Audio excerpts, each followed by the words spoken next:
उतर कर घर हिरासत सूए कम आया, उतर कर घर हिरासत सूए कम आया, ऐर के नुक्साए किमिया जातिल आया। तुमसे मोহাম্মদ সাল্লাল্লাহু আলাইহি ওয়াসাল্লাম হেরা পাহাড় পর্বত থেকে নেমে আসলেন পরশ পাথর নামক রংকার নিয়ে, যার সঙ্গে স্পর্শের কারণে হযরত ওমরের মতো মানুষ লোহার মতো শক্ত পুরুষ গলে গলে মনের মতো হয়ে গেল। বলেন সুবহানাল্লাহ। চ্যানেলটিকে সাবস্ক্রাইব করুন এবং পাশে থাকুন। ধন্যবাদ। আসসালামু আলাইকুম ওয়া রাহমাতুল্লাহি ওয়া বারাকাতুহু। আলহামদুলিল্লাহ আলহামদুলিল্লাহিল্লাযী লাম ইয়াত্তাখিয ওয়ালাদান ওয়া লাম ইয়াকুল লাহু শারীকুন ফিল মুলক ওয়া লাম ইয়াকুল লাহু ওয়ালিয়্যুম মিনাজ যুল্লি ওয়া কাব্বিরহু তাকবীরা। ওয়া নাশহাদু আন লা ইলাহা ইল্লাল্লাহ ওয়াহদাহু লা শারীকা লাহু ونشهد أن سيدنا ومولانا محمدا عبده ورسوله الذي أرسله بالحق بشيرا ونذيرا وداعيا إلى الله بإذنه وسراجا وقمرا منيرا. فقد قال الله تبارك وتعالى في كلامه المجيد والفرقانه الحميد: أعوذ بالله من الشيطان الرجيم. بسم الله الرحمن الرحيم. شهر رمضان الذي أنزل فيه القرآن هدى للناس وبينة من الهدى والفرقان. فمن شهد منكم شهر فليصمه، ومن كان مريضا أول سفر فعدة من أيام أخرى. يريد الله بكم اليسر ولا يريد بكم العسر ولتكملوا عدة ولتكبروا الله على ما هداكم ولعلكم تشكرون. والآخرة. وعن أبي موسى وعن أبي هريرة رضي الله تعالى عنه قال: قال رسول الله صلى الله عليه وسلم: لا تمنعوا إماء الله مساجد الله ولكن لا يخرجوهن وهن طفيلتا. رواه البخاري. আল্লাহ সুবহানাহু ওয়া তাআলা অশেষ মেহেরবান দয়া করে মায়া করে আমাদেরকে আজকে যে একটানা কয়েকদিন 7 দিন না 7 দিন ব্যাপী আমাদের তাফসীরুল কোরআন মাহফিল থাকা লাগবে না। 7 দিন ব্যাপী একটানা তাফসীরুল কোরআন মাহফিলে আজকে চলছে। আজকে প্রায় 6ষ্ঠ দিন।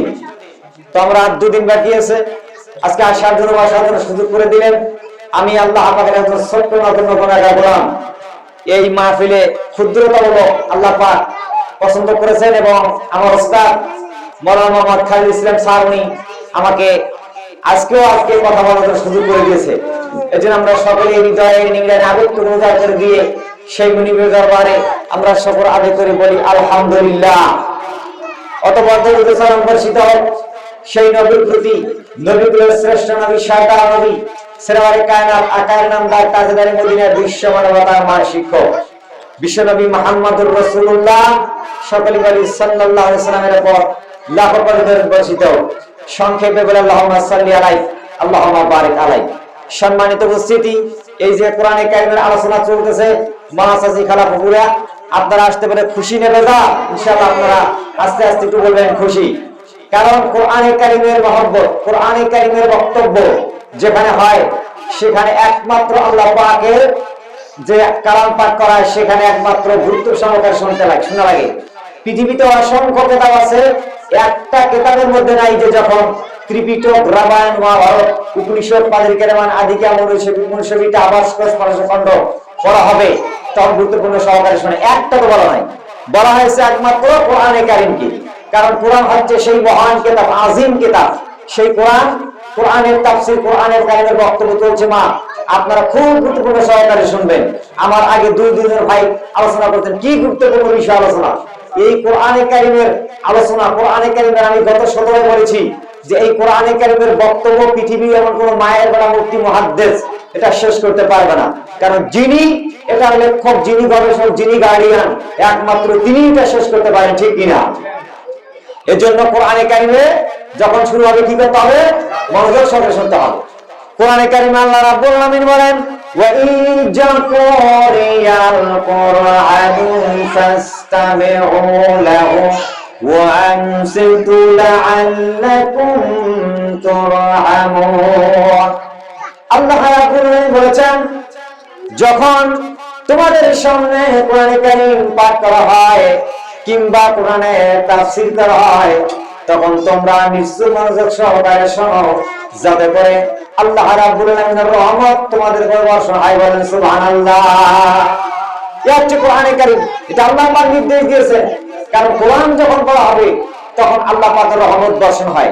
এজন্য কি করব আমরা যতক্ষণ থাকবো, যতক্ষণ এখানে আছি, কোরআনে কারীমের বক্তব্য হবে ততক্ষণ আমরা কি করব? মহব্বতের সহকারে শুনতে থাকবো। এখন রহমতটা কিভাবে বর্ষণ হয়, এটা আমাদের যে বর্তমান ঈমান, এই ঈমান দিয়ে আমরা উপলব্ধি করতে পারবো না, ঈমান দিয়ে আমরা বুঝতে পারবো না। সে সময়কার নবীজির যুগের সাহাবায়ে কেরাম এবং নবীজির যুগের সাহাবায়ে কেরামদের স্ত্রীরা ওরা বুঝতে পেরেছেন যে রহমতটা কি, কারণ ওদের ঈমান ছিল সেই পাকাপোক্ত, ওরা ডাইরেক্ট যেটা করেছে ওটা প্রমাণ, অ্যানসার, রেজাল্ট পেয়েছেন, কিন্তু আমরা এখন পাই না। তো মা আয়েশা সিদ্দিকা রাদিয়াল্লাহু তাআলা আনহা তিনি বর্ণনা করেন যে আল্লাহ রাসূল আল্লাহ রাসূল ইশার সালাত আদায় করলেন। ইশার সালাত আদায় করে তিনি বাড়িতে প্রবেশ করলেন। বর্ণনা করতেছেন মা আয়েশা সিদ্দিকা। তো বাড়িতে প্রবেশ করে যে পাশের রুম ছিলেন, মা আয়েশা বলতেছেন আমার রুমের মধ্যে এসে আল্লাহ রাসূল আমার কাছে শুয়ে পড়লেন। কিছুক্ষণের মধ্যে আবার উঠলেন। উঠার পর আমি চিন্তা করলাম যে নবীজি উঠলে কেন, কারণ কি? আমি একটু ঘুমের ভান করে থাকলাম। তারপরে রাসূল উঠলেন, উঠার পর একটু বাইরে গেলেন। আমি ফলো করলাম, রাসূল জানে যে আমি শুয়ে আছি। আমি ফলো করলাম, নবীজি বাড়ি থেকে বাইরে হয়ে কিছু দূর গেলেন, বিশাল ফাঁকা এরিয়া একটা জায়গায়, জ্যোৎস্না রাত। যাওয়ার পরে ওই জায়গায় অনেকগুলো লোক আমি দেখতে পেলাম, একটু ঘুরকে মেরে দেখতেছি। নবীজি ওই জায়গায় গেলেন, যাওয়ার পরে তিনি তাশরিফ নিলেন, নেওয়ার পরে কোরআনে কারীম থেকে তেলাওয়াত শুরু করে দিলেন। তো কিছুক্ষণের মধ্যে আমি লক্ষ্য করলাম যে আকাশ থেকে শিম শিম শিম শিম করে বৃষ্টি বর্ষণ হচ্ছে। আমি মনে মনে ভাবলাম যে রাসূল এখানে কোরআন তেলাওয়াত করছে, আবার আসমান থেকে বৃষ্টি বর্ষণ হচ্ছে, তাহলে আমার রাসূল যখন বাড়িতে ঘরেতে প্রবেশ করবে তখন তো তার চেহারা মোবারকটা ভিজা থাকবে। এর জন্য আমি কি করলাম, আমি পানিগুলা বৃষ্টিগুলা মুছে দেওয়ার জন্য বাড়িতে প্রবেশ করে একটা তোয়ালা নিয়ে আমি আমার বাড়ির দুয়ারের সামনে দাঁড়ায় তামসা দেখতেছি, ওই দৃশ্যটা দেখতেছি।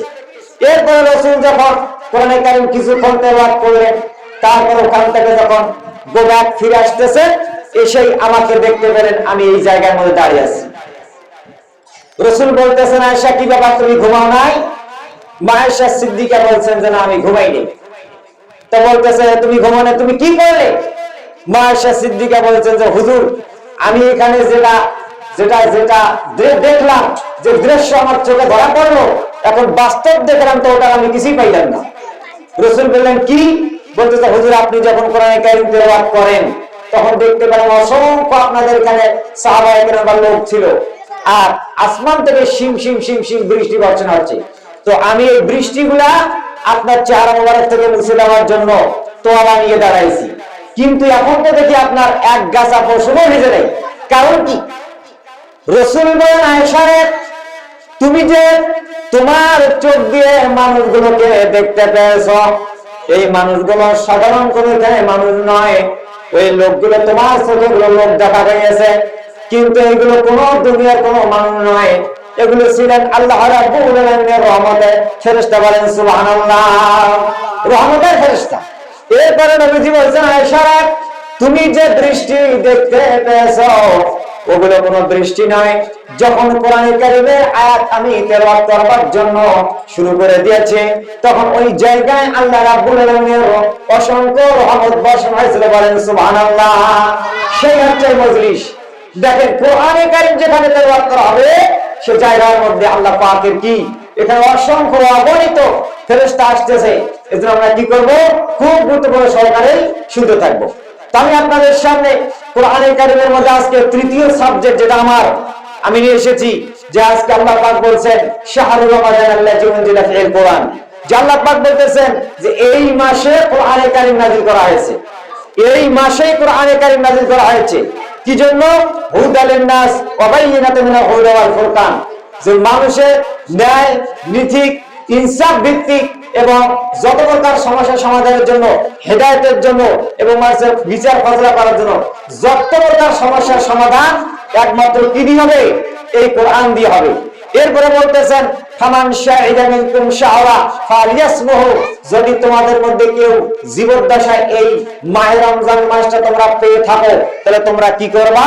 এই তোমরা মাহে রমজান মাসে তোমরা রোজা রাখবা। এটা আল্লাহ পাকের নির্দেশ। কি করবা? রোজা রাখতে হবে। মানে দ্বিতীয় সাবজেক্টে বলা হয়েছে আইয়ামান মাদুদাতান, যেটা গত সপ্তাহে বলে গিয়েছিলাম যে বর্ণনার কয়েকটা দিন এই কথাটা বলে আল্লাহ পাক সান্ত্বনা দিচ্ছেন। আর আজকে আবার এই জায়গায় বলেছে যে এই কোরআন আছে মানুষের হেদায়েত, মানুষের সকল প্রকার সমস্যার সমাধান করার জন্য। এই মাসে শুধু কোরআন কারীম, এটা তাহলে কোরআন কারীম শুধু খালি এই মাসে নয়। ইতিহাসের মধ্যে আসছে যে 104খানা কিতাবের মধ্যে সমস্ত কিতাব আল্লাহ পাক এই মাসে নাযিল করেছেন। বলেন সুবহানাল্লাহ। তো তার মধ্যে 100 খান কিতাব নির্বাহিত হয়ে গেছে, যে বড় বড় 4 খান, এই বড় বড় 4 খান কিতাবকে কিতাব বলা হয়, মুহাদ্দিসিন কেরাম বলেছেন। আর যে 100 খান ছিল, এই 100 খান ছিল সহিফা বা পান্ডুলিপি, ওগুলোকে বড় ধরনের কিতাব বলা হয় না। কারণ কিতাব ছিলেন যেমন হযরত মুসা আলাইহিস সালামের উপর যে কিতাব নাযিল হয়েছে তাওরাত, মাহে রমজান মাসের 6 তারিখ। এরপর হযরত ঈসা আলাইহিস সালামের উপর যে কিতাব নাযিল হয়েছে ইনজিল, মাহে রমজান মাসের 12 তারিখ। এরপর হযরত দাউদ আলাইহিস সালামের উপর যে কিতাব নাযিল হয়েছে জবুর, মাহে রমজান মাসের 18 তারিখ। এরপর এই যে সর্বশেষ কোরআন কারীম 4 নাম্বার যে নাযিল হয়েছে মাহে রমজান মাসের 24 তারিখ। আর এবারে এখানে কয়খান গেল? 4 খান গেল। এখন 100 খান কিতাব যে আমরা বলি, 100 খান কিতাব ইতিহাসের পাতার মধ্যে পাওয়া যায়। 100 খান মুহাদ্দিসিন কেরাম বলছেন এগুলো কিতাব, এগুলো কি সহিফা। তো 100 খান কার উপর নাযিল হয়েছে? 100 খানের মধ্যে 10 খান পান্ডুলিপি সহিফা কিতাব নাযিল হয়েছে হযরত আদম আলাইহিস সালামের উপর। এরপরে তার ছেলে ছিলেন হযরত শীশ আলাইহিস সালাম, তার উপর নাযিল হয়েছে 60 খান পান্ডুলিপি, 60 খান সহিফা। তা 50 60। এরপর ইদ্রিস আলাইহিস সালামের উপর নাযিল হয়েছিল 30 খান, 60 30 90। আর 10 খান কিতাব নাযিল হয়েছে, 10 খান সহিফা নাযিল হয়েছে হযরত ইব্রাহিম আলাইহিস সালামের উপর। যে মোট 100 আর দিকে 4 খান, মোট 104 খান। কোন মাসে? এই মাহে রমজান মাস। এই মাসে কোরআন আসছে কিসের জন্য? সকল প্রকার সমস্যার কি সমাধানের জন্য। এখন মানুষের যত প্রকার সমস্যা, একটা এমন কোন সমস্যা নাই যে মানুষের এই মাসে সমস্যা হবে না। সকল প্রকার সমস্যার সমাধান করার জন্য কি কোরআন আসছে। আমার ভাইয়েরা, সকল প্রকার সমস্যার সমাধান সম্পর্কে হাদিস শরীফের মধ্যে এসেছে। যখন আল্লাহ রাসূল ক্ষমতায় ছিলেন, আল্লাহ রাসূল যখন জীবদ্দশায় ছিলেন, যখন তিনি চলে গেলেন, যাওয়ার পরে সিদ্দিক আকবর রাদিয়াল্লাহু তাআলা আসলেন। যখন আবু বকর আসলেন, যখন কোন একটা সমস্যায় পড়ে গেলেন, তখন হযরত আলী রাদিয়াল্লাহু তাআলা আনহু তার কাছে গিয়ে একটু পরামর্শ দিতেন, জ্ঞানের কথা বলতেন, কিছু সমাধান করার জন্য তাকে পরামর্শ দিতেন। এইভাবে করে আবু বকর চলে গেলেন। এরপরে হযরত ওমর চলে গেলেন। যাওয়ার পর হযরত ওসমান আসলেন, ওসমানও চলে গেলেন। তারপর হযরত আলী রাদিয়াল্লাহু তাআলা আসলেন। যখন আলী আসলেন, আসার পরে একটার পর একটা এরকম করে সমস্যার কোন কমপ্লেন আসতেছে, হযরত আলীর সামনে এরকম নবীজির সাহাবায়ে কেরামরা কমপ্লেন দেন। আলীর কাছে বলতেছেন, আমিরুল মুমিনিন আবু বকর সিদ্দিক চালাই গেছে, কোনো কমপ্লেন হয় নাই, কোনো প্রবলেম হয় নাই। হযরত ওমর চলে গেছে, কোনো সমস্যা হয় নাই। হযরত ওসমান চলে গেছে, কোনো সমস্যা হয় নাই। কিন্তু আপনি আলী ক্ষমতায় আসলেন, আমিরুল মুমিনিন, আপনার সময় এতগুলো কেন কমপ্লেন আসতেছে, ব্যাপার কি? আল্লাহ রাব্বুল আলামিন কোরআন কারীমের মধ্যে বলেছেন যে সকল প্রকার সমস্যার সমাধান কি দিয়ে? কোরআন দিয়ে। কিন্তু এখন হযরত আবু বকর ছিলেন, ওই সময় তো আল্লাহ পাক জিবরাইল পাঠান নাই, ওমরের সময় পাঠান নাই, ওসমানের সময় পাঠান নাই, হযরত আলীর সময় তো জিবরাইল পাক আসবে না, কোরআন নাযিল হবে না। হযরত আলী যখন এরকম করে শুনলেন, শোনার পর হযরত আলী বলতেছে, ও নবীজির সাহাবীরা শোনো, হযরত আবু বকরের সময় কোনো সমস্যার সমাধান হয় নাই, কোনো সমস্যার কমপ্লেন হয় নাই। কারণ হলো যখন হযরত ওমর ফারুক রাদিয়াল্লাহু তাআলা, আবু বকর, ওসমান যখন এরা তিনজন ক্ষমতা চালাইছে, এরা যখন আসতেছে, তখন এদের সামনে পরামর্শ দেওয়ার জন্য হযরত আলী রাদিয়াল্লাহু তাআলা ছিলেন। হযরত আলী একটু ছিলেন জ্ঞানের ভান্ডার, তিনি তাকে পরামর্শ দিয়েছেন সমাধান করার জন্য, কিছু জ্ঞানবান কথাবার্তা বলেছেন।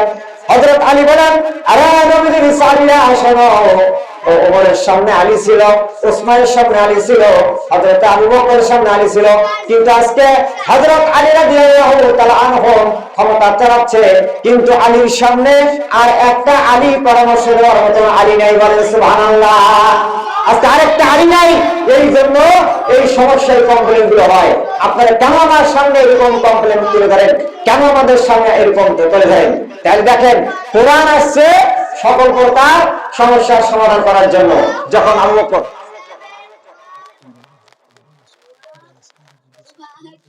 এই জন্য দেখেন যে কোরআন একমাত্র যত প্রকার সমস্যা কি কোন একমাত্র যে এই কোরআন থাকবে কিয়ামত পর্যন্ত। এখন এই নবী নাই, সাহাবায়ে কেরাম নাই, তাবেঈন নাই, আলেম নাই, মুস্তাহিদ নাই, নবীর পর আসছে কারা? আল উলামা ওয়ারাসাতুল আম্বিয়া, নবীর ওয়ারিস আলেম ওলামারা। যখনই আমি আপনি কোন সমস্যায় পড়ে যাব, তখন আমরা কার কাছে যাব? বড় বড় মুহাদ্দিস মুফতি আলেমদের কাছে যাব। আলেমরা কোরআনের ব্যাখ্যা বিশ্লেষণ অনুযায়ী আমাদের কি করবে? এটা সমাধান দিয়ে। আমার ভাইয়েরা, সকল প্রকার সমস্যার সমাধান। আরেকটা ঘটনা, হযরত আলী রাদিয়াল্লাহু তাআলা যখন ক্ষমতা চালাচ্ছেন, চালাতে চালাতে হঠাৎ একবার ওই জামানায় দুইটা মহিলা, গর্ভবতী মহিলা ছিলেন, প্রেগনেন্ট। এমন সময় দুইজন মহিলা বাচ্চা সন্তান প্রসব করল। যখন বাচ্চা সন্তান প্রসব করলেন, তখন বাচ্চার সন্তান প্রসব করার পর মহিলা দুটো জায়গায় বেহুশ হয়ে গেলেন। এরপর মেডিকেল সায়েন্সের মাধ্যমে তাকে মেডিকেল বেডের মধ্যে শোয়া হয়ে গেল। যখন কিছুক্ষণের মধ্যে মহিলা দুটা হুঁশ আসলেন, জ্ঞান যখন ফিরল, তখন কেউ এসে বলতেছে, ওই সিস্টার ডাক্তার দায়িত্বে যারা ছিলেন তারা এসে বলতেছে, মহিলা, ডান দিকের বেডের মহিলাকে বলছেন, মহিলা, এই যে তোমার এই যে সন্তানটা, তুমি ছেলে সন্তান প্রসব করেছ। বাম দিকের বেডের মহিলাকে বলছেন, মহিলা, তুমি এইখানে মেয়ে সন্তান প্রসব করেছ। যখন এরকম করে বললেন, তখন ওই মেয়ে দুইটা, মহিলা দুইটা, কেউ কিন্তু কন্যার সন্তানকে গ্রহণ করতে চায় না, ওরা দুজনেই ছেলের সন্তানটাকে গ্রহণ করতে চায়। তখন ওরা বলতেছে, তোমরা নিশ্চয় আমার সন্তানগুলোকে রদ বদল করেছ, আমি ছেলে সন্তান জন্ম দিয়েছি। দুইটা মহিলা ছেলে সন্তানের দাবিদার করে। এরকম করে মহা সমস্যার সংকটে পড়ে গেলেন। তখন একই করলেন, এই সমাধান কেউ দিতে পারে না। শেষ পর্যন্ত হযরত আলী রাদিয়াল্লাহু তাআলা তার কানের মধ্যে চলে গেলেন, সংবাদ চলে গেলেন। সংবাদ যাওয়ার পরে বলছেন, আমিরুল মুমিনিন, দেখেন এই যে আমার ওই যে মেডিকেল সায়েন্সের মধ্যে দুইটা মহিলা বাচ্চা সন্তান প্রসব করেছে, কিন্তু ওই মহিলা দুইটা ছেলের সন্তান দাবি করেছে। এটার সমাধান তোমরা দিতে পারতেছি না। হযরত আলী রাদিয়াল্লাহু তাআলা তখন সঙ্গে সঙ্গে ওই মহিলা দুইটার কাছে গেলেন। যাওয়ার পরে বলতেছেন, কোথায় দুই মহিলা শোয়া আছে? দেখা গেল আমিরুল মুমিনিন, ওই যে দেখেন দুই বেডের মধ্যে দুই মহিলা শোয়া আছে। এই মহিলাটা বাচ্চা সন্তান প্রসব করেছে, এই এনার সন্তানটা হলো মেয়ে সন্তান, আর এনার সন্তানটা হলো ছেলে সন্তান, কিন্তু দুইটা মহিলা ছেলে সন্তানের দাবি করে। হযরত আলী রাদিয়াল্লাহু তাআলা কোরআনে কারীমের আয়াত দিয়ে, কোরআনে কারীমের বিচার দিয়ে এটা সমাধান করলেন, ফয়সালা করলেন। কিভাবে করলেন আপনারা শুনেন। এরপর হযরত আলী রাদিয়াল্লাহু তাআলা বলেছেন, আলী রাদিয়াল্লাহু তাআলা বলেছেন দুইজন উপযুক্ত সিস্টারনি মহিলাকে তৈরি করলেন, করার পর বলেছেন ও সিস্টারনি মহিলারা যা ডাক্তারের দায়িত্বে আছো তোমরা এই দুইটা মহিলাকে দুইটা রুমের মধ্যে নিয়ে যাও। রুমের মধ্যে নিয়ে গেলেন, যাওয়ার পর বলতেছেন তোমরা কি করো, দুইটা মহিলারে কাঁচের গ্লাসের মধ্যে দুধ দহন করে নিয়ে আসো। দুধ দহন করে আনলেন, আনার পরে বলতেছে সিস্টারনি মহিলা শোনো, ওই দুধ দুই গ্লাসের দুধগুলো তোমরা একটু পরীক্ষা করো। পরীক্ষা করলেন, পরীক্ষা করার পরে আমিরুল মুমিনিন হযরত আলী রাদিয়াল্লাহু তাআলা আনহু বলতেছে ও সিস্টারনিরা কোন গ্লাসের দুধ কিরকম পেয়েছো? তখন একজন বলতেছে আমিরুল মুমিনিন ডান দিকের গ্লাসের দুধগুলো একটু মোটা মোটা ভাব আর বাম দিকের গ্লাসের দুধগুলো একটু পাতলা পাতলা ভাব। হযরত আলী রাদিয়াল্লাহু তাআলা এটাই তো আনসার দিলেন ও মহিলারা শোনো, এই জায়গার মধ্যে আলী আনসার দিলেন যে গ্লাসের মধ্যে মোটা মোটা দুধটা ভাব দেখা যায় ওই মহিলাটা ছেলে সন্তান প্রসব করেছে, বলেন সুবহানাল্লাহ। ছেলে সন্তান প্রসব করেছে। আর যে গ্লাসের মধ্যে পাতলা পাতলা দুধ ওইটা হচ্ছে কন্যা সন্তান প্রসব করেছে। যখন এরকম করে হযরত আলী রাদিয়াল্লাহু তাআলা এই রেজাল্ট দিলেন, অ্যানসার দিলেন, তখন ওই জায়গার মধ্যে নবীজির সাহাবায়ে কেরামরা কিংকর্তব্য বিমূঢ় হয়ে গেলেন। নবীজির সাহাবায়ে কেরামদের মধ্য থেকে কয়েকজন সাহাবীরা বলতেছেন আমিরুল মুমিনিন হযরত আলী, আমিরুল মুমিনিন আপনি এই মোটা দুধ দেখেই ছেলে সন্তানের রায় দিয়ে দিলেন, পাতলা দুধের দেখে আপনি মেয়ে কন্যা সন্তান রায় দিয়ে দিলেন, এটা তো আমরা মানবো না। সুতরাং আপনাকে ব্যাখ্যা করে বুঝাই দিতে হবে এটা কেমন করে আপনি কি করলেন। হযরত আলী রাদিয়াল্লাহু তাআলা তখন কোরআন কারীম থেকে দলিল দিলেন। আল্লাহ পাক বলেছেন ওয়া ইন কানু ইয়াকুওয়াতার রিজালাও ওয়া নিসাআ ফালিযাকারি মিসলু হাজ্জিল উনসাই। আল্লাহ রাব্বুল আলামিন বলেন যদি তোমাদের মধ্যে ভাই এবং বোন কন্যা সন্তানের যে সম্পদ, দুইটা কন্যার সন্তানের সম্পদ একজন ছেলে গ্রহণ করবে, একজন ছেলে পাবে, বলেন সুবহানাল্লাহ। হযরত আলী বলতেছেন আরে আমার সাথী খাবারা শুনেন, সম্মানিত ভাইরা শুনেন, হযরত আলী বলতেছে আল্লাহ সুবহানাহু ওয়া তাআলা যে দুইজন কন্যা সন্তানের যে সম্পদ পাবে তার মধ্যে ওই দুইজনের সন্তানের সমান সম্পদ একজন ছেলে পাবে। এই জন্য হযরত আলী বলতেছেন সে যেহেতু দুইটা মেয়ের সমান পাবে তাহলে ছেলেটা খাবে বেশি, তার শরীর স্বাস্থ্য মোটা হবে, এই জন্য তার মায়ের দুধগুলো মোটা। এরপরে কন্যা সন্তান যেহেতু অর্ধেক পাবে এই জন্য খাবে কম, হাড় পাতলা, শরীরটা পাতলা, এই জন্য তার খাবে কম, এই জন্য তার দুধগুলো পাতলা। সুতরাং ওই মহিলা মেয়ে সন্তান প্রসব করেছে, এই সব মহিলা ছেলে সন্তান প্রসব করতে পারেন, সুবহানাল্লাহ। কোরআনে কারীম আল্লাহ পাক বলতেছেন যে একমাত্র কোরআন আছে কি যে সকল প্রকার সমস্যার সমাধান।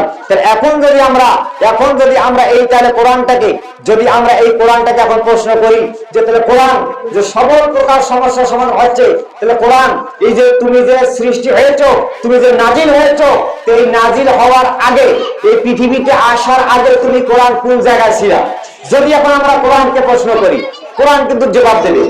কোরআন কি? কোরআন জবাব দেবে যে কোরআন বাড়ি কোথায়, ঘর কোথায়, তুমি নাজিল হওয়ার আগে, সৃষ্টি করার আগে তুমি কোন জায়গায় ছিলে? কোরআনে কারীম তখন জবাব দিবে। কোরআন বলবে বাল হুয়া কুরআনুন মাজিদুন ফি লাওহিন মাহফুজ। আল্লাহ পাক বলেন এটা হচ্ছে আল্লাহ পাকের সেই সুরক্ষিত একটা জায়গার মধ্যে, ওই জায়গার মধ্যে কোরআনে কারীম আল্লাহ পাক কি ওই জায়গা আছে।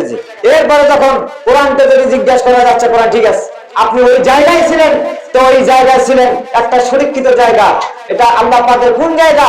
লাওহে মাহফুজ। কতদূর জায়গা এটা? যেমন জমিন থেকে আপনাদের আসমানের দূরত্ব 500 বছর রাস্তার সমান, এইভাবে করে 535 বছর রাস্তার সমান সাত আসমান পাড়ি দিয়ে সিদরাতুল মুনতাহা পাড়ি দিয়ে ওই জায়গা আরো এরকম যাওয়া লাগবে। মুহাদ্দিসিন ইকরাম বলছেন, তাফসীরকাররা বলছেন যে সেই জায়গার মধ্যে লাওহে মাহফুজ আল্লাহ পাকের একটা পছন্দের সুরক্ষিত জায়গা, ওই জায়গার মধ্যে আমি কোরআন ছিলাম। এখন মুহাদ্দিসিন ইকরাম, মুফাসসিরিন ইকরাম এরা বর্ণনা করছেন যে যারা এই কোরআন অনুযায়ী জীবন গড়ে তুলবে, কোরআন অনুযায়ী জীবন পরিচালনা করবে, নবীজির হাদিস অনুযায়ী চলবে, তা আল্লাহ পাক এই আসমান এবং জমিন এতটুকু শুধু নয়, আল্লাহ পাক লাওহে মাহফুজ পর্যন্ত কি দিবেন? তাকে মর্যাদা দেবেন। যদি আমরা এই কোরআন অনুযায়ী কি এই কোরআন অনুযায়ী যদি আমরা জীবন গড়ে চলি, তাহলে আমরা কি করবো? লাউহে মাহফুজ পর্যন্ত মর্যাদা পাবো। তাহলে কোরআনের কি মূল্য? এই জন্য আমরা কি করবো? যে এই মাসে কোরআন নাযিল হয়েছে, এই মাসে কোরআন নাযিল হয়েছে সকল প্রকার সমস্যা সমাধানের জন্য। যখনই কোনো আমরা সমস্যা পড়বো, তখন আল্লাহ পাকের কাছে আসবো, আসি ইনশাআল্লাহ, যে আল্লাহ পাক এই কোরআনে কারিমে কি মহব্বত দিয়েছেন। যে আসমান জমিন দূরে কথা নয়, এই মাসে কোরআন নাযিল হয়েছে, এটা একটা খুব মহব্বতের মাস। এই জন্য আমরা কি করব? এই মাসে কোরআন নাযিল যেহেতু হয়েছে, এই কোরআন আমরা কি করব? এটা পড়বো, মানবো, এই অনুযায়ী চলবো, তা আল্লাহ পাক আমাদেরকে মর্যাদা দেবে। এরপর এখন যদি জিজ্ঞাসা হচ্ছে, ঠিক আছে, তো লোকের মাহফিলে যখন তুমি ছিলা, তাহলে ওই জায়গার মধ্যে থেকে যে তুমি যে দুনিয়ার মধ্যে আসলে, তা তোমার আসার আগে তোমার লেখককে, তোমার গার্ডিয়ানকে, তোমার প্রভুকে, তোমার রবকে, এইরকম করে আমরা যদি কোরআনকে প্রশ্ন করি, কোরআন কিন্তু ধাপে ধাপে জবাব দিই। কোরআনে কারিম আল্লাহ রাব্বুল আলামিন বলেন, তানজিলাম মিম্মান খালাকাল আরদা ওয়াস সামাওয়াতিল উলা। সেই আল্লাহ পাক মহান সুউচ্চ মর্যাদাধিকারী আরশের মালিক, যিনি নবমণ্ডল ভূমণ্ডল সৃষ্টি করেছেন, সেই আল্লাহ সুবহানাহু ওয়া তাআলা আমাকে নাযিল করেছেন। সেই আল্লাহ পাক আমার কি? তিনি আমার মনিব, তিনি আমার গার্ডিয়ান, তিনি একমাত্র আমার সবকিছু। এরপরে এখন আমরা কোরআনকে জিজ্ঞেস করি, কোরআন ঠিক আছে, সেই আল্লাহ সুবহানাহু ওয়া তাআলা তোমাদের যে গার্ডিয়ান, মনিব, তো ওই যে লাউহে মাহফুজ থেকে যে তুমি দুনিয়ার মধ্যে আসছো, তো দুনিয়ার মধ্যে যে আসছো, এটা কি তোমাকে আল্লাহ পাক ওখান থেকে এমনি এমনি ছেড়ে দিয়েছে আর আমরা পেয়েছি, না তুমি কারো মাধ্যমে এসেছো? না তুমি কার কাছে আসছো? তুমি কার মাধ্যমে আসছো? তোমাকে নিয়ে এসেছে কে? তোমাকে বহন করেছে কে? কারণ এটা তো একজন নিয়ে আসছে, তো তুমি কার মাধ্যমে আসছো? কোরআনে কারীম জবাব দিবে। কোরআনে কারীম আল্লাহ রাব্বুল আলামিন জবাব দিতেছেন, কুল মান কানা আদুওয়ালা জিবরাইলা ফাইন্নাহু নাযালাহু আলা কালবিকা বিইজনিল্লাহ মুসাদ্দিকান লিমা বাইনা ইয়াদাইহি ওয়া হুদান ওয়া বুশরা লিল মুমিনিন। আল্লাহ পাক বলেছেন, কুল মান কানা আদুওয়ালা জিবরাইল, আল্লাহ বলেছেন নবী আপনি বলুন যে তোমরা জিবরাইলের শত্রুতা করো না। ওই সময় মুনাফিকের বাচ্চারা জিবরাইলকে শত্রু মনে করছিলেন, যে সেই জিবরাইল, এই জিবরাইলের মাধ্যমে আল্লাহ পাক নবীজির কাছে কোরআন নাযিল করেছেন, যাতে করে মুমিন মুত্তাকিদের জন্য আত্মা মন শান্ত প্রশান্ত লাভ করে। বলে সুবহানাল্লাহ। তো কার মাধ্যমে আসছে? জিবরাইল আলাইহিস সালাম এই কোরআনকে নিয়ে এসেছে। তাহলে এইভাবে দেখেন, কোরআনটাকে ধাপে ধাপে ধাপে এইভাবে আসছে। এখন যদি আমরা জিজ্ঞাসা করতে, ঠিক আছে, জিবরাইল তো আপনাকে নিয়ে আসছে কোরআন, তাহলে আপনি যে জিবরাইল যে নিয়ে আসছে, তো জিবরাইল এনে আপনাকে কার হাতে দিলেন? জিবরাইল আলাইহিস সালাম কি এসে যে জায়গায়, যে এরিয়ায়, যে বস্তিতে জিবরাইল আসছে, ওই জায়গার কি সমস্ত মানুষগুলোকে দেখে এরকম কোরআন বুঝিয়ে দিয়ে গেছে, না কারো একটা লোকের হাতে দিয়ে গেছে? সেই লোকটার নাম কি? সেই নেতাটার নাম কি? আল্লাহ পাক জবাব দিচ্ছে। আল্লাহ রাব্বুল আলামিন বলেন, ওয়াল্লাযীনা আমানু ওয়া আমিলুস সালিহাতি ওয়া আমানু বিমা উনজিলা আলা মুহাম্মাদ ওয়া হুয়াল হাক্কু মির রাব্বিহিম। আল্লাহ পাক বলেছে যে আমি মুহাম্মদ সাল্লাল্লাহু আলাইহি ওয়াসাল্লামের মাধ্যমে নাযিল হয়েছে। আল্লাহ পাক আমি মুহাম্মদ সাল্লাল্লাহু আলাইহি ওয়াসাল্লামের মাধ্যমে আমাকে নাযিল করেছেন, যে যারা এটা শুনবে, মানবে, ঈমান আমল ভিত্তি স্থাপন করে আমল করবে, তার মন্দ মন্দ কাজগুলো আল্লাহ পাক মিটিয়ে দিবেন এবং ভালো কাজের জন্য জাযা দিবেন। বলেন সুবহানাল্লাহ। এইভাবে করে কোরআন কোথায় আসছে? এই দুনিয়ার মধ্যে আসছে। এখন যদি আমরা জিজ্ঞাসা করি, কোরআন ঠিক আছে মুহাম্মদ সাল্লাল্লাহু আলাইহি ওয়াসাল্লামের মাধ্যমে আসছে, জিবরাইল এনে ওনাকে দিয়ে গেছে, তা তুমি যে আসলে, তা তোমাকে বছরের কোন সাল, কোন মাসে এসেছো, এরকম যদি আমরা প্রশ্ন করি, তখন কোরআন জবাব দিবে ওই যে একটা শাহরুল রমাদান আল্লাহ জাল্লা ফিল কোরআন, এই মাসে কোরআন এসেছে। বলে সুবহানাল্লাহ। কি জন্য আসছে? সকল প্রকার এই যে সমস্যা সমাধান করার জন্য। তো এই মাসে যদি কোরআন আসছে সকল প্রকার সমস্যা। এখন যদি আমরা জিজ্ঞেস করি যে মাহে রমজান মাস কোরআন তুমি আসছে, ভালো কথা, জিবরাইল তোমাকে নিয়ে এসেছে, মুহাম্মদ সাল্লাল্লাহু আলাইহি ওয়াসাল্লামের মাধ্যমে দিয়েছেন, তারপরে মাহে রমজান মাস আসছো, তো তুমি যখন আসছিলে তখন ওইটা কি দিন ছিল না রাত ছিল? দিনে আসছো না রাতে আসছো? কোরআন তখন জবাব দিয়েছে, ইন্না আনজালনাহু ফি লাইলাতিল কদর। এই যে কদর রাতে আসছে, কোথায় আসছি? কদর রাতে আসছি, এই যে রাতের মধ্যে আসছে। এখন যদি আমরা জিজ্ঞেস করি যে কোরআন তুমি কদর রাতে আসছে কেন? আচ্ছা, রাত ছাড়া কি তুমি দিনে আসতে পারো না? রাত ছাড়া কি দিনে আসতে পারো নাই? রাতের মধ্যে কেন আসলে? আমার ভাইরা, যদি আমরা এরকম করে আল্লাহ পাকের কোরআনকে প্রশ্ন করি, কোরআন তুমি যে দিনের মধ্যে আসছো, তুমি যে মাহে রমজান মাসের মধ্যে কোরআন আসছো, তো তুমি রাতের মধ্যে কেন আসলে? তুমি কি দিনের মধ্যে আসতে পারো নাই? কোরআন তখন জবাব দেবে, ওয়াজআলনা নাওমাকুম সুবাতা ওয়াজআলনা লাইলা লিবাসা। আল্লাহ পাক বলতেছে যে এই ঘুম দিয়েছে মানুষের, দিনের মধ্যে মানুষ কর্মরত অবস্থা থাকবে, এই ঘুমটা দিয়েছি রাতের মধ্যে যে ওই ক্লান্তিটা দূর হয়ে যাবে, আর রাত দিয়েছি দিনের উপরে আবরণ, পর্দা, বরকা। বলেন সুবহানাল্লাহ।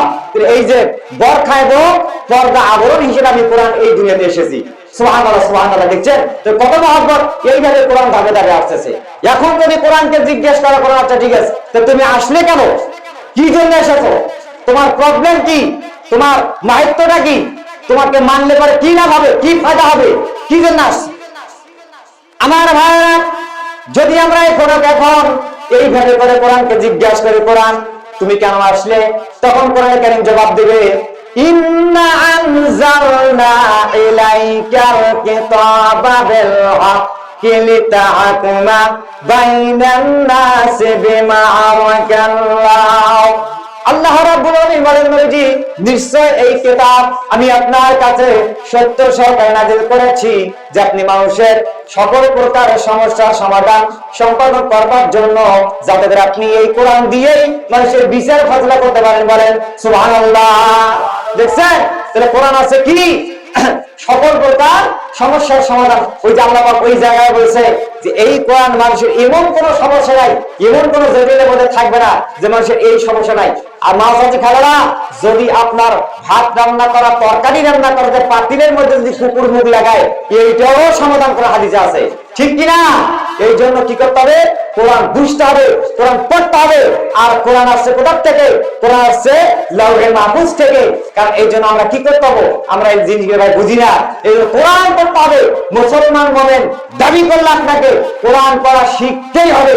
কারণ যেদিন আমি আপনি আসছি, বা যেদিন কোরআন পৃথিবীতে আসছে, সেদিনের শব্দটাই ছিল ইকরা বিসমি রাব্বিকাল্লাযী খলাক, পড়ো তোমার প্রভুর নামে। আপনাকে ইংলিশ পড়ার কথা প্রথমে বলে নাই, আপনাকে কোরআন পড়ার কথা বলা হয়েছে। এই জন্য কি করতে হবে, কোরআন পড়তে হবে। আমার ভাইয়েরা, আল্লাহ রাব্বুল আলামিন মানুষকে আল্লাহ রাব্বুল আলামিন মাটির উপাদান দিয়ে সৃষ্টি করেছেন। এই জন্য মানুষের খাদ্য মাটি থেকে তৈরি করেছেন। আর যখন আল্লাহ পাক মানুষের দেহটার মধ্যে যে একটা রূহ নামক দিলেন, এই রূহটাকে পৃথিবীর কোথাও নাযিল করে নাই, এই রূহটাকে তৈরি করেছেন রূহের জগৎ। এই জন্য রূহের একটা খোরাক আছে। প্রথমে বলি, মানুষকে আল্লাহ পাক মাটি দিয়ে সৃষ্টি করেছেন, মাটির খাদ্য আল্লাহ পাক মাটি থেকে দিয়েছেন। আল্লাহ পাক বলেন, আল্লাযী জাআলা লাকুমুল আরদা ফিরাশাও ওয়াস সামাআ বিনাআ ওয়া আনজালা মিনাস সামাই মাআন فأخرج به من الثمرات رزقا لكم فلا تجعلوا لله أندادا وأنتم تعلمون। আল্লাহ পাক বলতেছে যে আসমানকে ছাদ বানিয়ে দিয়েছি, জমিনকে বিছানা বানিয়ে দিয়েছি, এরপর আসমান থেকে পানি বর্ষণ করেছি, তোমাদের ফল ফসল ফলাদি উৎপাদন করেছি তোমাদের খাদ্য হিসেবে। দেখেন, মানুষকে আল্লাহ পাক সৃষ্টি করেছে মাটির উপাদান দিয়ে। ওই মানুষের খাদ্য তৈরি করেছে কি থেকে? মাটি থেকে। দেখেন, ধান হয়, গম হয়, চাল হয়, মরিচ হয়, আলু হয়, পটল হয়, সব কোথা থেকে হয়? একটু খেয়াল করে চিন্তা করে মানুষ দিকালারা দেখেন, মানুষ আসছে মাটি থেকে, মানুষের খোরাক দিয়েছে মাটি থেকে। আর রুহটাকে আল্লাহ পাক সৃষ্টি করেছেন কোথায়? রুহের জগৎ। এই রুহের একটা খোরাক আছে। এই রুহ তো গোস্ত খাবে না, এই রুহ তো পুঁটি মাছ খাবে না, আলু ভর্তা খাবে না, ভাত খাবে না। এই রুহ খাবে কি? এই রুহ খোরাক আছে কোরআনে কারীম তেলাওয়াত, কোরআনে কারীম তেলাওয়াত, কোরআনে কারীম তেলাওয়াত। বলেন সুবহানাল্লাহ। এর জন্য কি করতে হবে? মুমিন মুসলমান কোরআন পড়তেই হবে। আপনি মুসলমান দাবি করেন, আপনি কোরআন পড়তে জানেন না, আপনাকে কে বলছে আপনি? এই জন্য আপনাকে কোরআন পড়তে হবে, কোরআন শিখতে হবে। দাও এটা পড়ো, আল্লাহ পাকের কাছে এটা আপনার কোনো কৈফিয়ত থাকবে না। আমি করি না, আরে করি না বেটা। আপনি বাড়ির রাস্তার সামনে 4 শতক মাটি কিনছেন 9 লক্ষ টাকা দিয়া, বেটা কোরআন পড়তে পারিস না, নাম মুসলমান দাবি পারবি না? আল্লাহর নবী বলেছেন, ইন্নাল্লাযী লাইসা ফি যাফি শাইউম মিনাল কুরআন কাল বাইতুল খারিব। আল্লাহ রাসূল বলেন যে দেহের মধ্যে কোরআন নাই সে দেহ একটা বিরান বাড়ির মতো। তার মানে শুনেন, ব্যাখ্যায় শুনেন, এখানে যে ঘরের মধ্যে মানুষ থাকে না ওই ঘরের মধ্যে উই পোকা, সার পোকা, তারা পোকা, উল্লুক ভাল্লুক থাকে।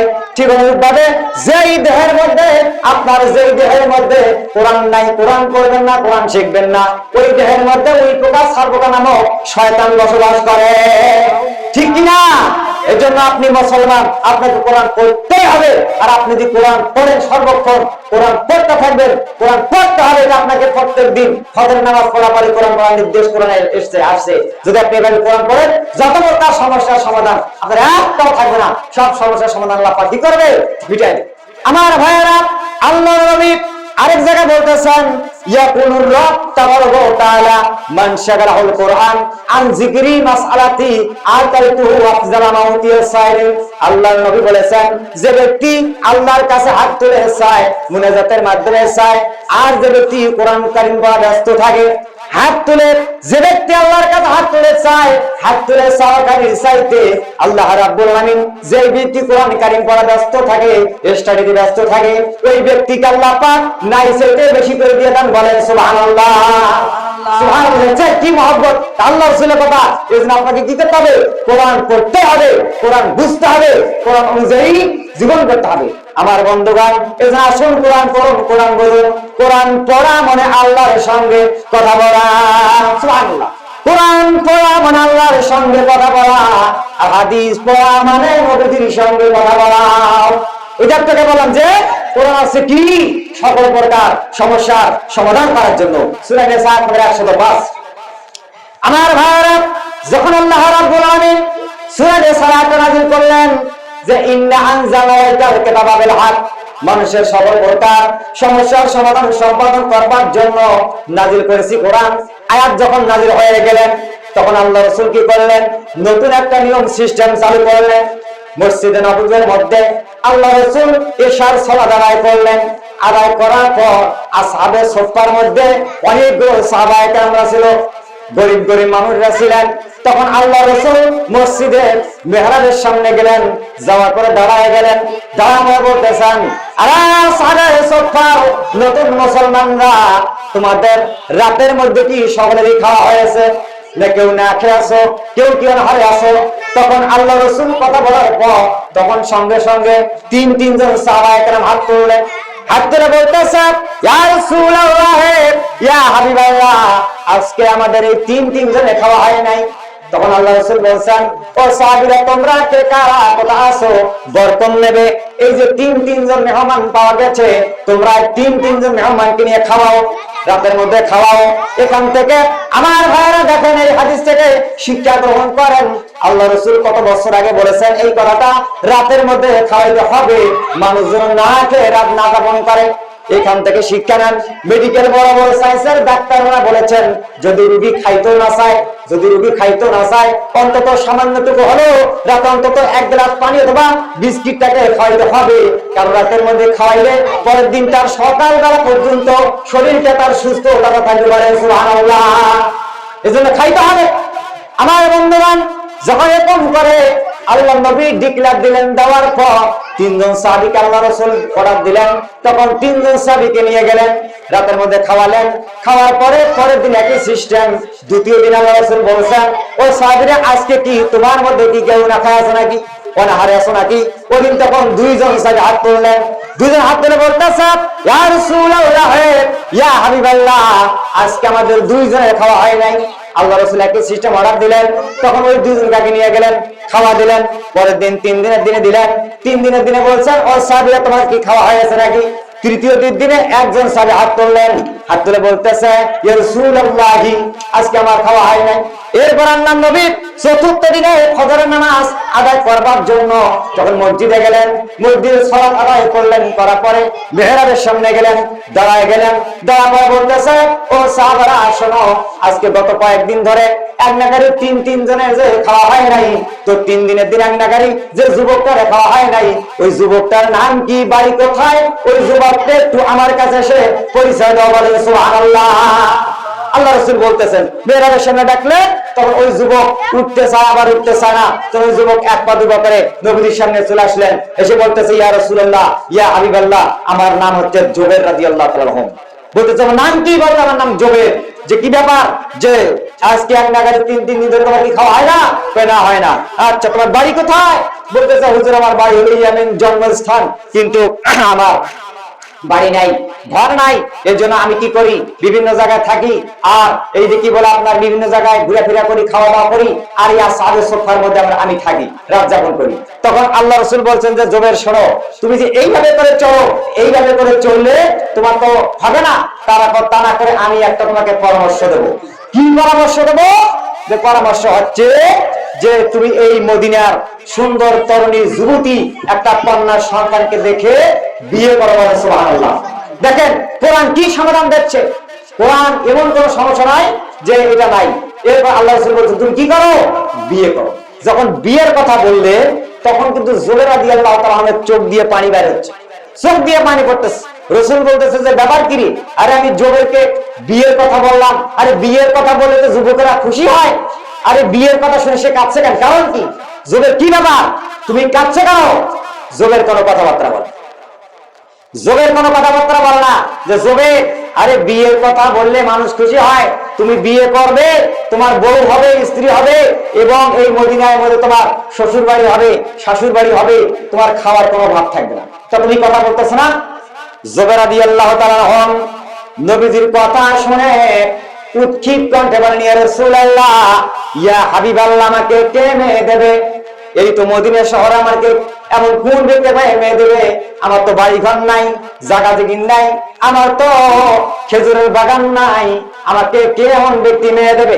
বিশ্বনবী জনাবে মুহাম্মদুর রাসূলুল্লাহ সাল্লাল্লাহু আলাইহি সাল্লাম তিনি ব্যাপারটা বুঝতে পারলেন, ছেলেটা হতাশায় ঘুরে বেড়াচ্ছেন।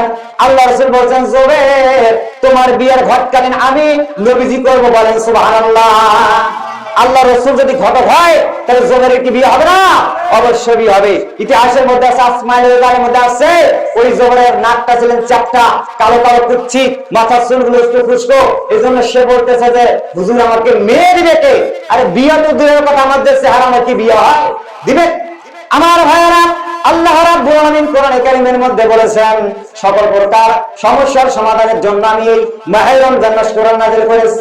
মুসলমানের কথা এখানে বলা হয় নাই, মুমিনের কথা এখানে বলা হয় নাই, কারণ হুদাল লিন-নাস, এখানে যারা এসে আত্মসমর্পণ করবে আল্লাহ রাব্বুল আলামিন তাদেরকে এখানে মর্যাদা দেবেন, বলেন সুবহানাল্লাহ। যারা এখানে আত্মসমর্পণ করবে, দেখেন আপনারা চিন্তা করেন হযরত ওমরের মতো মানুষ কি ছিল আর হয়ে গেল কি? হযরত ওমর ছিলেন আবু জাহেলের ডাইন হাত, আবু জাহেলের ডাইনা ছিলেন, তিনি ছিলেন কাদার। ওই সময়কার হযরত ওমর শেষ পর্যন্ত কি করলেন? তার জীবন জীবন সব কিছু দিয়ে আল্লাহ রাসূলের সামনে হয়ে গেলেন। দেখেন এক পর্যন্ত মনের মতন বলে নরম হয়ে গেল।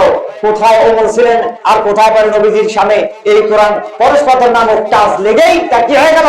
তিনি মনের মতন নরম গেলেন। কিসের কারণে? কোরআনে কারীমের কারণে। এই কোরআন একবেলা ধরলে সব, পড়লে সব, শুধু খালি সব কোরআন কোরআন, আল্লাহ পাকের আজিম তামাশা। এজন্য কবি বলতেছেন উতার কারদার হেরাসত সুয়ে কম আয়া, উতার কারদার হেরাসত সুয়ে কম আয়া, আয়ের কে নুকসায়ে কিমিয়া জাতিল আয়া। তুমসে মুহাম্মদ সাল্লাল্লাহু আলাইহি ওয়াসাল্লাম হেরা পাহাড় পর্বত থেকে নেমে আসলেন পরস্পর নামক কোরআন কারীম নিয়ে, যার সঙ্গে স্পর্শের কারণে হযরত ওমরের মতো মানুষ লোহার মতো শক্ত পুরুষ গলে গলে মনের মতো হয়ে গেল, বলেন সুবহানাল্লাহ। দেখছেন কিসের কারণে? এই কোরআনে কারীম। আমার ভাইয়েরা, বিশ্বনবী জনাবে মুহাম্মদুর রাসূলুল্লাহ সাল্লাল্লাহু আলাইহি সাল্লাম যখন এইরকম করে জুবাইরের বিয়ের কথা বললেন, তখন আল্লাহ রাসূল বলেন জুবাইরকে বললেন জুবাইর দাঁড়াও। জুবাইর দাঁড়ায় গেলেন। দাঁড়া পরে জুবাইরের ডান দিকে যে যুবকটা ছিল বলতেছে জুবাইরের ডান দিকে যুবক তুমিও একজন দাঁড়াও। দাঁড়ায় গেলেন।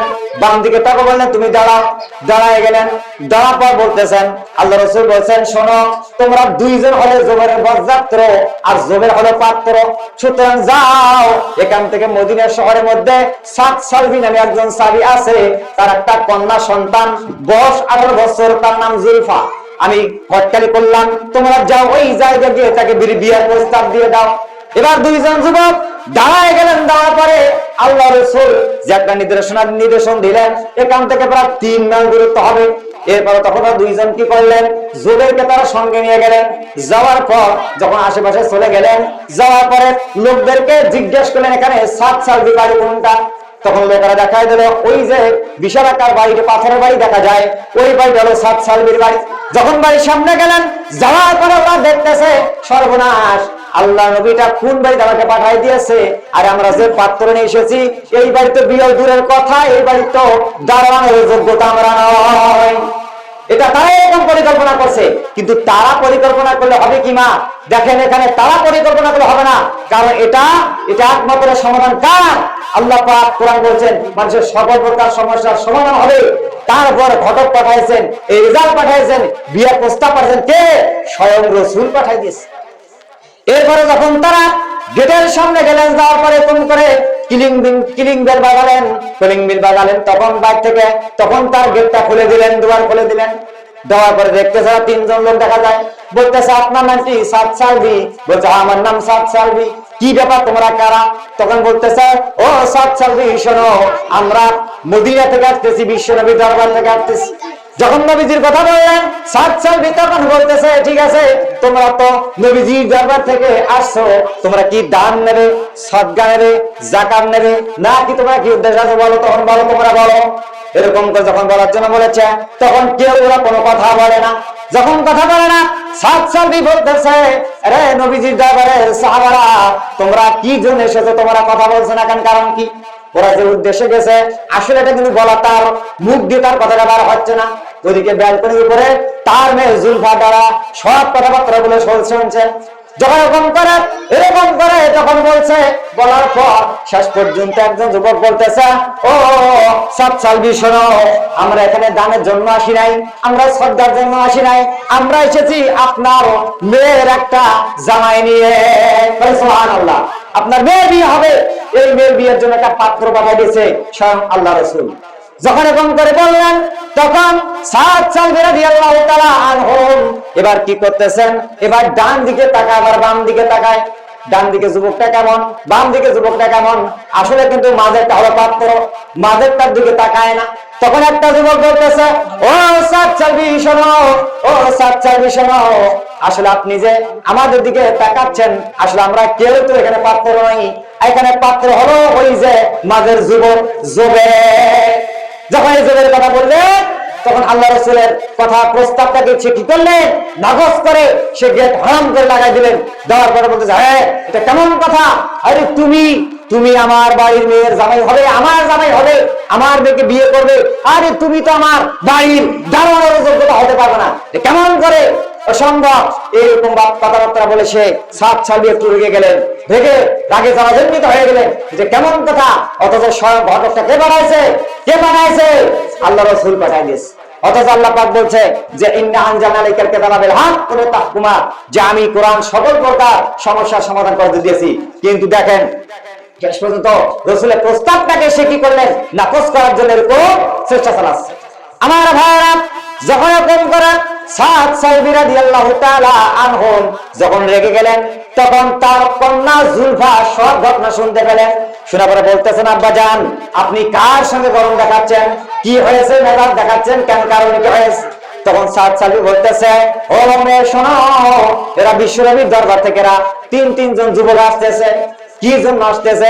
বলতেছে মারে শোনো, তোমার বিয়ের একটা পাত্র দিয়েছে। তখন তার মেয়ে বলতেছে আব্বা জান, এত ভালো কথা, খুশি কথা, আল্লাহ রাসূল আপনার মেয়ের বিয়ের পাত্র পাঠাইছে, আপনাকে তো আর কোনো কষ্ট করা লাগবে না, সুতরাং আপনি রাগ দেখাচ্ছেন কেন, কারণ কি? তখন তার আব্বা বলতেছে মারে, যে পাত্রতে পাঠাই দিয়েছে ওই পাত্র যদি একবার তুমি দেখো, ওটা তোমারও পছন্দ হবে না। মেয়ে বলতেছে আব্বা জান এখানে পাত্র পছন্দের ব্যাপার নয়, পাত্র পছন্দের কথা নয়, কথা হলো আল্লাহর নবী স্বয়ং যেহেতু প্রস্তাব দিয়েছে, এই প্রস্তাব আপনাকে মেনে নিতে হবে। যদি আপনি মেনে না নেন, এই যে কয়েকদিন আগেই হযরত বেলাল, হযরত আম্মার, হযরত বেলাল, হযরত আব্দুর রহমান বিন আউফ এরা কোরআনে কারীমের আয়াত পাঠ করে দিলেন, ওয়ামা কানা লিল মুমিনিন ওয়ালা মুমিনাতিন ইযা কাযাল্লাহু রাসূলুহু আমরান আইয়াকুনা লাহুমুল খিয়ারাতুম মিন আমরিহিম ওয়া মান ইয়াসিল্লাহা ওয়া রাসূলাহু ফাকাদ দাল্লা দালালাম মুবিনা।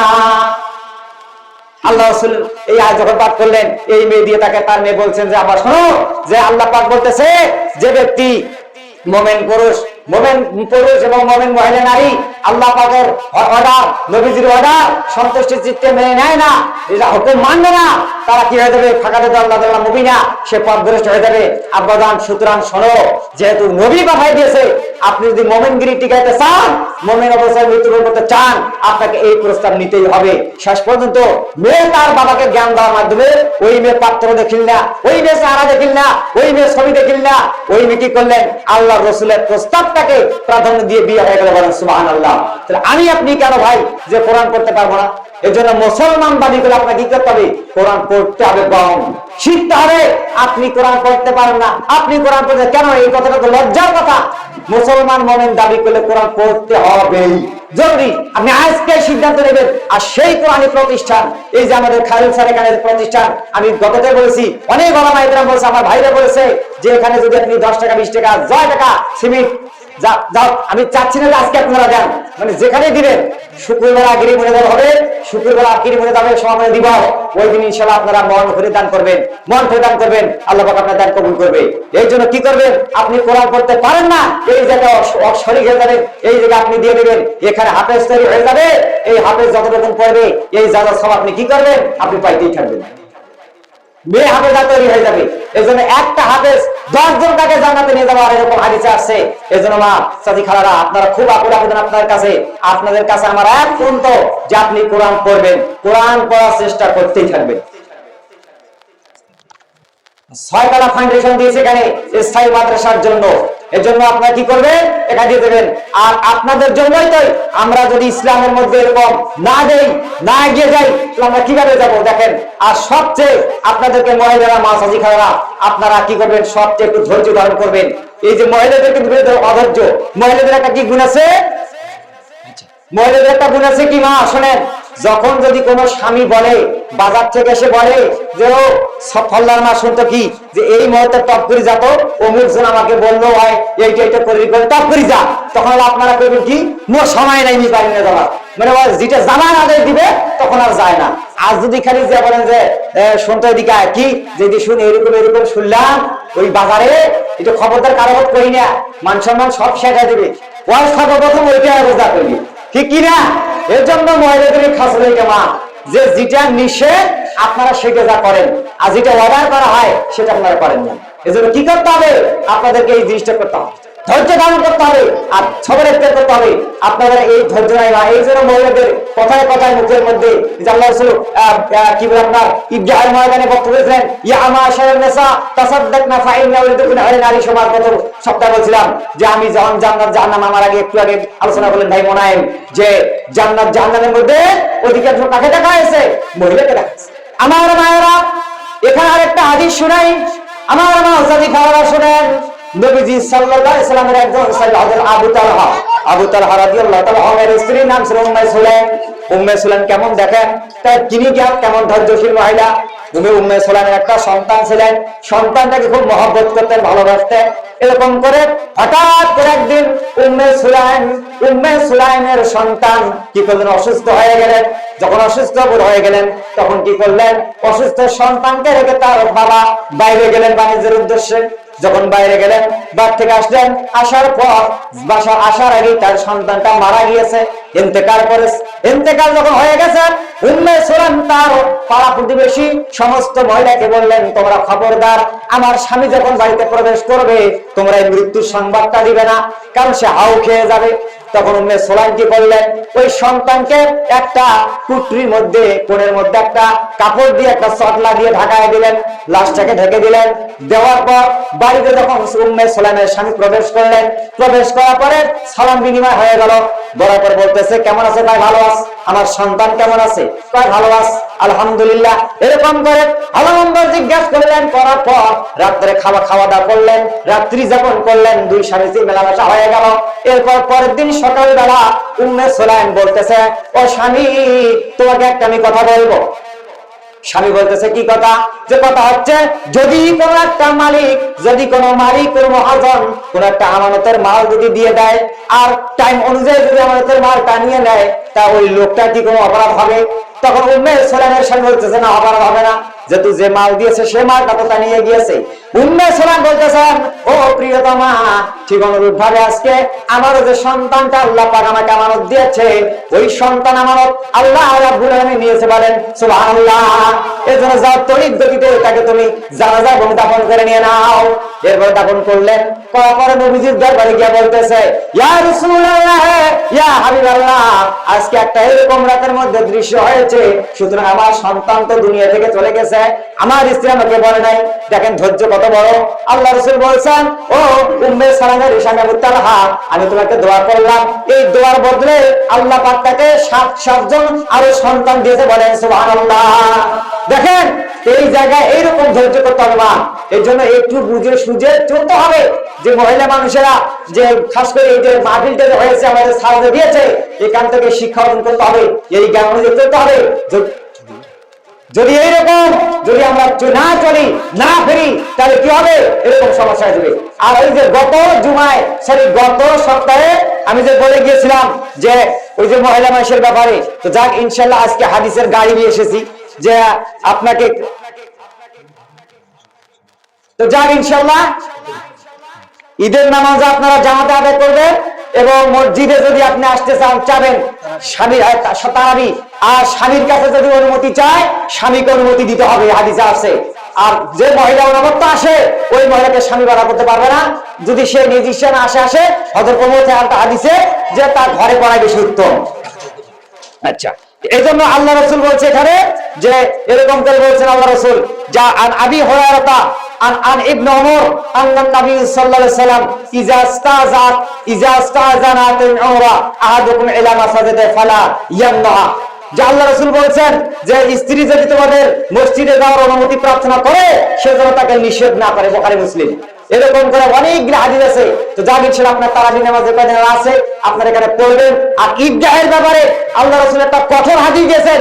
ঈদগাহের ব্যাপারে বলছে যে উম্মে আতিয়া রাদিয়াল্লাহু তাআলা বলছেন যে ওই মহিলাদেরকে ঈদগাহের ময়দানে যে তারা সালাত এবং দোয়া থেকে যে বঞ্চিত হয়, ওই মহিলার যদি শরীর খারাপ হয়, ওই মহিলা যদি ওই মহিলা যদি আপনার কি বলে আপনার মাসে শরীর খারাপ হয়, পিরিয়ড হয়, তারপরে ঋতুবর্তী হয়, তবু ওই মহিলাকে নিয়ে যেতে হবে।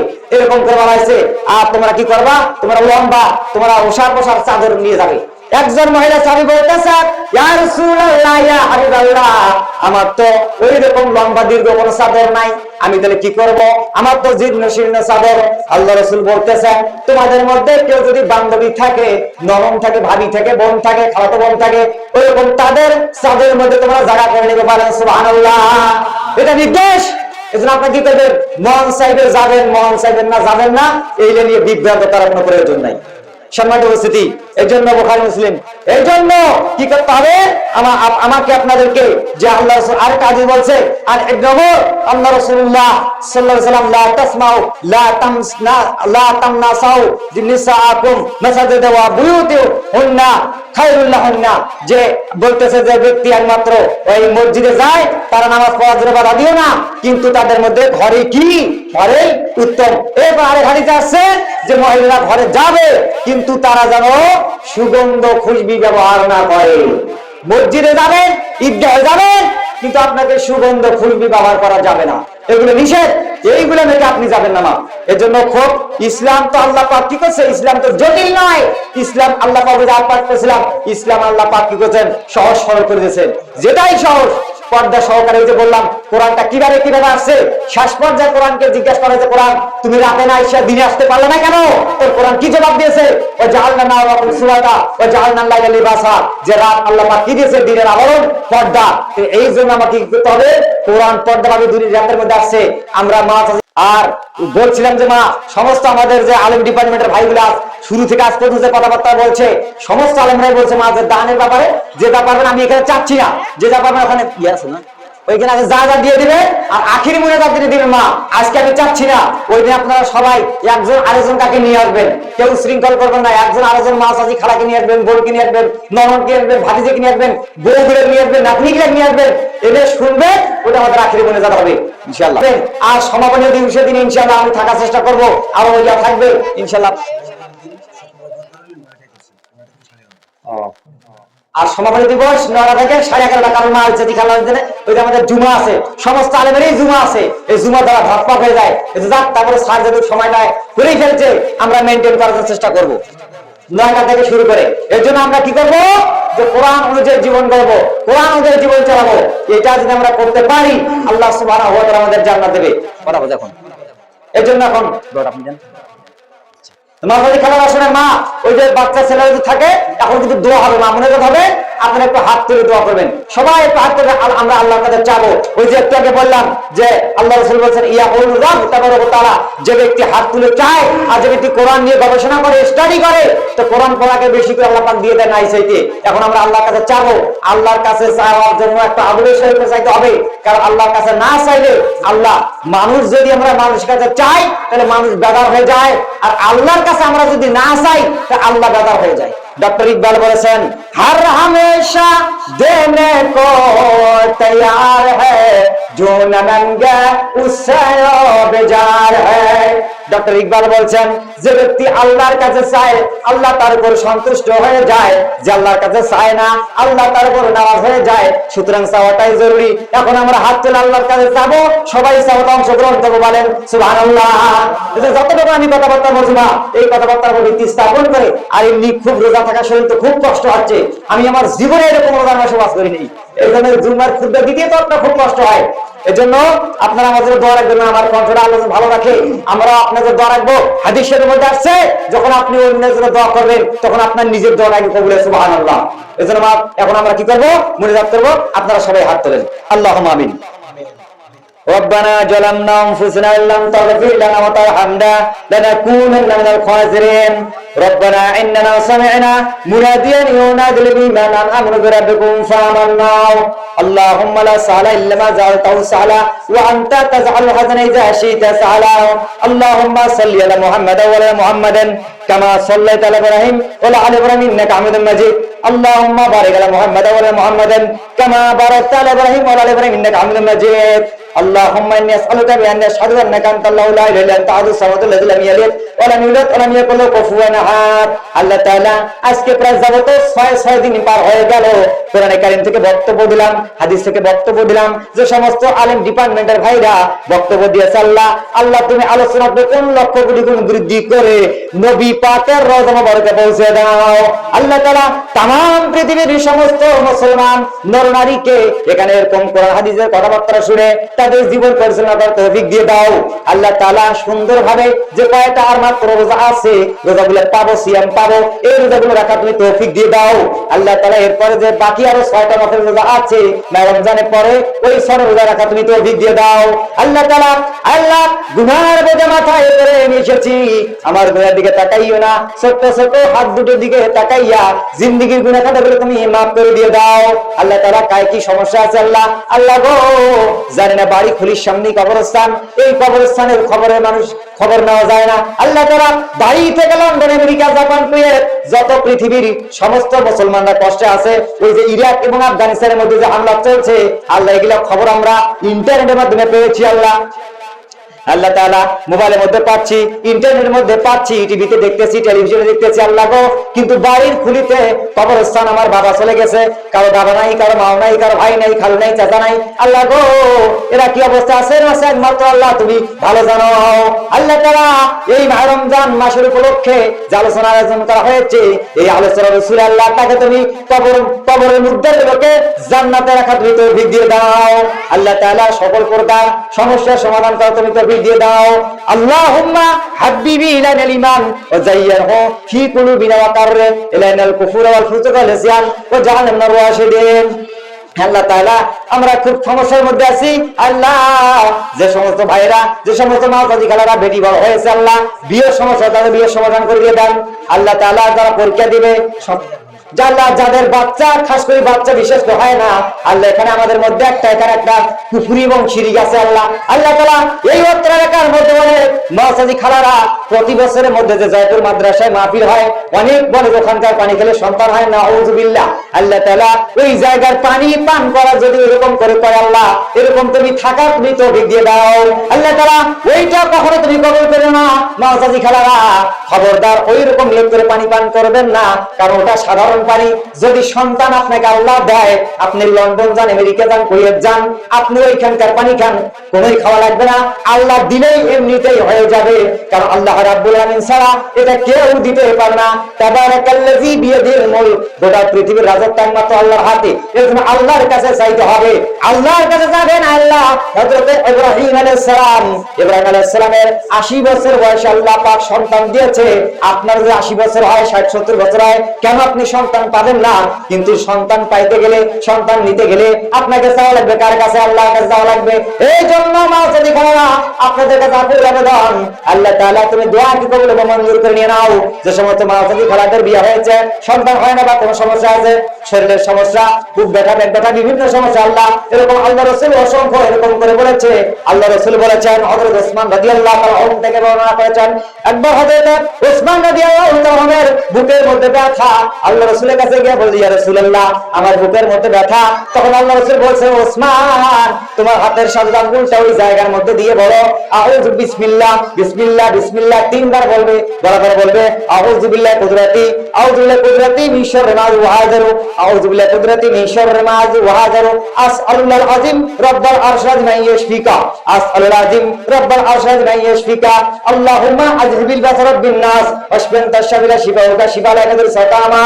আল্লাহ তাআলা এরকম নবীজি সঙ্গ দিয়েছে আল্লাহ তুমি আমার কবুল এবং মঞ্জুর করে দিয়ে নাও ইয়া রব करम तो गर करे तो बातें जुबा को जो दिल बर असर करे रब्बना तकब्बल मिन्ना इन्नका अंतस समीउल अलीम व तुब अलैना इन्नका अंतत तव्वाबुर रहीम सुबहान रब्बिका रब्बिल इज्जति अम्मा यसिफून व सलामुन अलल मुरसलीन अल्हम्दुलिल्लाहि रब्बिल आलामीन अस्सलामु अलैकुम व रहमतुल्लाहि व बारकातुहू।